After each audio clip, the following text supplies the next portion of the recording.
नमस्कार, श्यामप्रिय spiritual journey में आप सबका स्वागत है। आज देखते हैं शैलपुत्री माता का क्या संदेश है आप सबके लिए, क्या गाइडेंस है, क्या ब्लेसिंग है, क्या खुशियां लेके आई है शैलपुत्री माँ।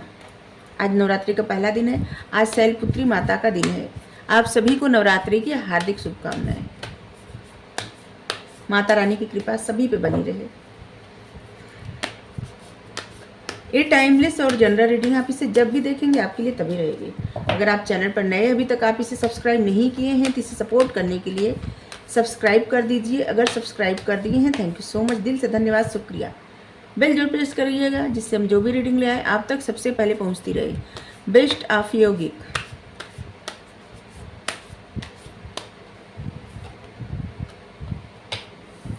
कवर्ड सोल,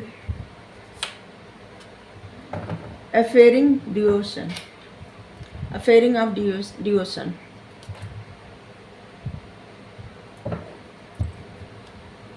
और यहाँ पे है सेक्रीफाइस। देखिए, सबसे पहला मैसेज आप सबसे पहला नहीं, आपकी लाइफ ऐसी है ना, आप चाहे ना चाहे आपको सेक्रीफाइस करना ही पड़ता है किसी न किसी तरह से, कहीं ना कहीं।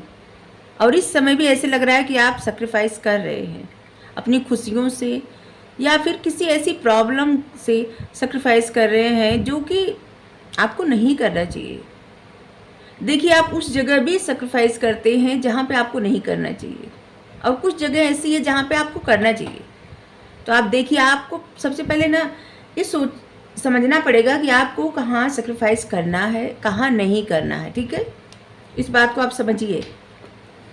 न तो आप हर जगह सेक्रीफाइस करेंगे तो अच्छा रहेगा, और न तो अगर नहीं करेंगे तब भी अच्छा रहेगा। बैलेंस बनाने की आवश्यकता है। कवर्ड सोल मतलब ढकी हुई आत्मा। जिस तरह से पानी के ऊपर मिट्टी या फिर काई आ जाती है, काई कहा जाता है ना, हरा हरा जो रहता है, शैवाल कवक जो होता है, काई उसको कहा जाता है। तो जिस तरह से जब वो काई लग जाती है पानी के ऊपर और पानी स्थिर नहीं रहता तो दिखता नहीं है पानी साफ सही से, और उसी काई से ढका रहता है।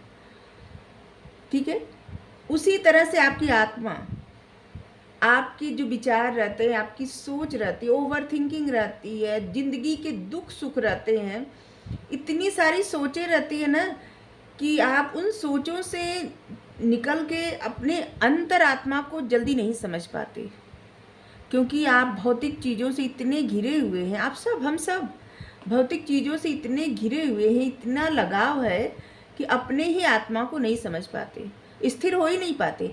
जब पानी स्थिर होता है ना तभी समझ में आता है कि पानी साफ है, और उसी तरह से जब मन स्थिर होता है तभी समझ में आता है कि आत्मा, सोल, सब कुछ जब मन स्थिर होता है तभी समझ में आता है। और यहाँ पे आपको ध्यान लगाने के लिए कहा जा रहा है। ध्यान जरूर लगाना चाहिए, हर किसी को ध्यान लगाना चाहिए। ध्यान लगाने के भी देखिए कुछ नियम है, जैसे आप किस लिए ध्यान लगा रहे हैं ये ज़्यादा महत्वपूर्ण है।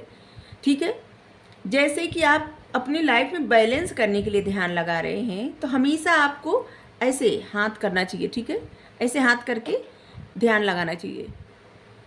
और अगर आप विजडम के लिए, बुद्धि ज्ञान के लिए ध्यान लगा रहे हैं तो आपको इस मुद्रा में रहना चाहिए। इस सब उंगलियां ऐसे रहनी चाहिए, देखिए ऐसे। ठीक है, मतलब एक दूसरे से टच होनी चाहिए। और ये यहाँ पे ज्ञान मुद्रा है। ठीक है, दोनों हाथ पे, और ऐसे रखिए कि जैसे यहाँ से हाथ ढीला रहे और यहाँ पे आप थोड़ा सा ऐसे करके रखिए। ठीक है, और ऐसे ध्यान लगाइए। और अगर आप अपने चक्रा को बैलेंस करने के लिए ध्यान लगा रहे हैं तो आपको ऐसे ध्यान लगाना चाहिए। देखिए ऐसे, ऐसे करके ऐसे करके ऐसे यहाँ पे अपने मतलब पालथी मार के जब आप बैठेंगे, ऐसे रखेंगे तो ऐसे आप अपने पेट मतलब नाभि के पास ऐसे करके और लगाएंगे। ठीक है, तो ये कुछ मुद्राएं होती हैं जिससे आप ध्यान लगाएंगे तो आपके लिए बहुत बेहतर परिणाम मिलेंगे। ठीक है, आपको ये समझना पड़ेगा कि आप ध्यान किस चीज़ के लिए लगा रहे हैं। ठीक है, अगर मंत्र का जप करते हैं, ओम का जप करते हैं, तो ओम को भी सही मतलब सही तरह से बोलना अनिवार्य है, क्योंकि ओम ऐसा मंत्र होता है जिसमें ब्रह्मा विष्णु महेश, जैसे जब आप बोलेंगे तो आप देखेंगे आपकी नाभि से ये स्वर जा रहा है और ये विष्णु भगवान जी का स्वर है। और ओम जब बोलेंगे तो ये ब्रह्मा जी का है, ये आपके सीने से लेके गले तक रहेगा ये स्वर। लेकिन जब अम बोलेंगे, जब अम, ठीक है, तो एक शिव भगवान का है। इसको आप जिस तरह से बोलेंगे आप देखेंगे आपका क्राउन जो है वाइब्रेट हो रहा है, वाइब्रेशन हो रहा है आपके, आप देखेंगे गले से लेके आपके चेहरे पे जिसे ऐसे वाइब्रेशन होगा, आप इसे फील कर सकते हैं। हम बताएं कैसे। तो इस तरह से आपको सही ढंग से बोल के ध्यान लगाना चाहिए, क्योंकि जब आप ऐसे लगाएंगे ना, आपका ध्यान जब मंत्र पे रहेगा, आपका ध्यान जब अपनी मुद्रा पे रहेगा, तब आपका ध्यान ज़्यादा अच्छे से लगेगा। ठीक है, बस ऐसे। यहाँ पे शंकर भगवान जी कह रहे हैं, जो लोग भी प्रेम से भक्ति से कुछ भी, एक बेल पत्र, तुलसी का एक पत्ता या कुछ भी इनको चढ़ा देते हैं, भगवान को अर्पित कर देते हैं, माता रानी को अर्पित कर देते हैं, वही उनके लिए सबसे प्रिय बन जाता है। आपके पास जो कुछ भी है वो उतने से ही, जैसे लग रहा है ना कोई कोई से बहुत कुछ करना चाहता है, ठीक है, माता रानी के लिए, और नहीं कर पा रहा है, तो आपके लिए यहाँ पे है कि आप जो भी कुछ करते हैं उतना ही काफ़ी है। कुछ भी करें, एक फूल ही चढ़ा दे, उतना ही काफ़ी है। यहाँ पे आप देखिए गणेश जी आए हैं, विघ्नहर्ता। यहाँ पे कृष्णा जी आए हैं मुरली बजाते हुए, और यहाँ पे देखिए माता रानी हैं, गायत्री माँ हैं, और यहाँ पे शंकर भगवान जी हैं, यहाँ पे गंगा जी हैं। मतलब आप देखिए, सबका दर्शन कर लीजिए यहीं पे।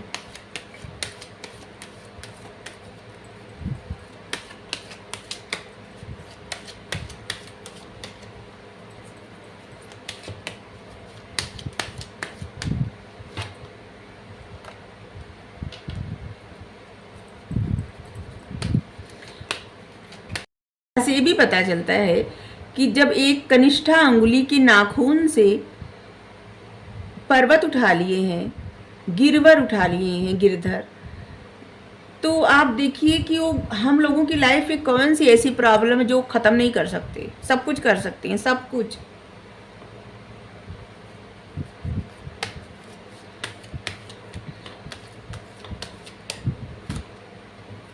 आपकी व्यर्थ की चिंता वो दूर करना चाहते हैं, या माता रानी दूर करना चाहते हैं। अब जिनको भी मानते हैं वो दूर करना चाहते हैं। वैसे फिलहाल माता रानी का संदेश देख रहे हैं, तो माता रानी, यहाँ पे माता रानी का ये संदेश है कि आप जो भी चिंता करते हैं, ऐसे लग रहा है ना कि आप अपने आने वाले कल के लिए बहुत ज़्यादा चिंता करते हैं। आपको लगता है कि आज तो आपके पास ये हो गया, कल क्या होगा, ऐसे लग रहा है कि बहुत ज़्यादा फिक्र करते हैं इस बात की। तो इसीलिए एक कार्ड आया है कि आप ये फिक्र करना छोड़ दीजिए। ये माता रानी आपको देखेंगी, उनके लिए कुछ भी मुश्किल नहीं है, कुछ भी मुश्किल नहीं है। ठीक है, उन पे छोड़िए, बस प्रसन्न होके रहिए जिंदगी में। Inner goddess. हाँ,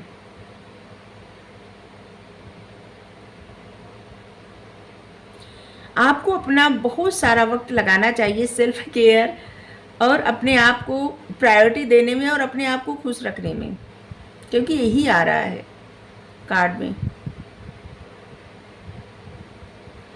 आप अपनी वर्थ समझिए, आप क्या हैं, कैसे, जैसे अपने ऐसे हाल मत रखिए कि जैसे जैसे तैसे नहीं। अपने आप को आपको प्रायोरिटी देना है, प्रसन्न रखना है अपने आप को।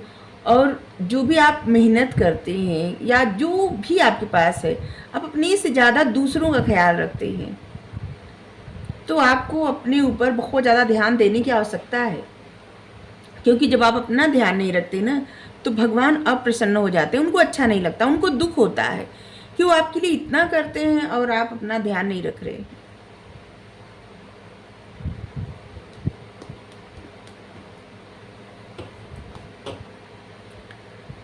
कंपोजिशन,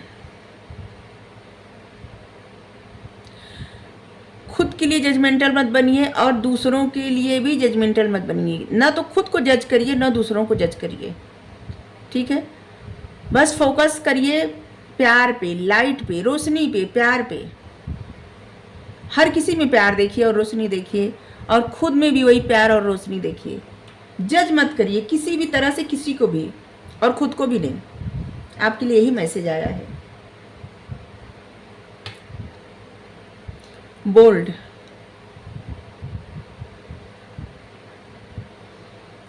देखिए आपको रिस्क लेने के लिए कहा जा रहा है। अगर आप रिस्क लेंगे, अपनी लाइफ को एक एडवेंचर बना, मतलब एडवेंचरियस साइड दिखाएंगे अपना, जो कि आप दिखाना नहीं चाह रहे हैं, या किसी बात का आपको डर है, होता है ना dairying attend.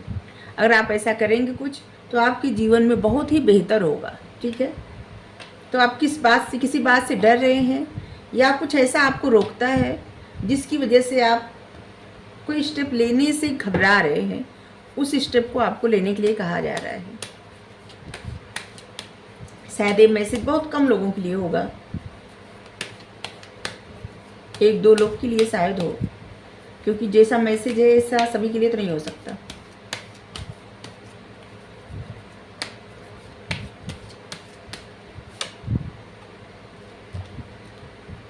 Horrors, cosmic gateway, आप जो भी सोचते हैं ना, उससे मैजिक क्रिएट होता है, और आप में ऐसा मैग्नेटिक पावर है, पावरफुल पर्सनालिटी है आपकी, और आपका विचार भी पावरफुल है। आप जो भी सोचते जाएंगे ना, बस अपनी लाइफ आप वैसे क्रिएट करते जा रहे हैं। आपकी लाइफ में समझ लीजिए एक ऐसा बदलाव आ रहा है जिसे आपको लगेगा ये तो जादू हो गया है, बस वही जादू होता जा रहा है। तभी आपके लिए कहा जा रहा है कि आप अपने ऊपर जितना ध्यान देंगे ना, आप प्रसन्न रहेंगे, और जितना खुद से प्यार करेंगे, दूसरों से प्यार करेंगे, उतना प्रसन्न रहेंगे। क्योंकि जब आप दूसरों में कमियां देखने लगते हैं, दूसरों की बुराई करने लगते हैं, और भले आप न करते हो, बस अभी एक उदाहरण दे रहे हैं कि जैसे अगर आप किसी में कमी देख रहे हैं, किसी की बुराई कर रहे हैं, किसी के प्रति आपके मन में नफरत के भाव उत्पन्न हो रहे हैं, तो इससे क्या होगा, किसी और को कोई प्रभाव नहीं पड़ता, खुद को प्रभाव पड़ता है, खुद पे, आपको खुद पे प्रभाव पड़ता है। ठीक है, और इसलिए हमेशा अपने विचारों में प्यार लाइए। आप रोशनी की तरफ हमेशा देखिए, अंधेरे की तरफ मत देखिए। ठीक है, डार्कनेस मतलब निगेटिव थॉट, रोशनी मतलब प्रसन्नता, प्यार, खुशी। अगर आपको रीडिंग अच्छी लगी हो जरूर बताइए। शैलपुत्री माता की जय। Thank you. जय माता दी।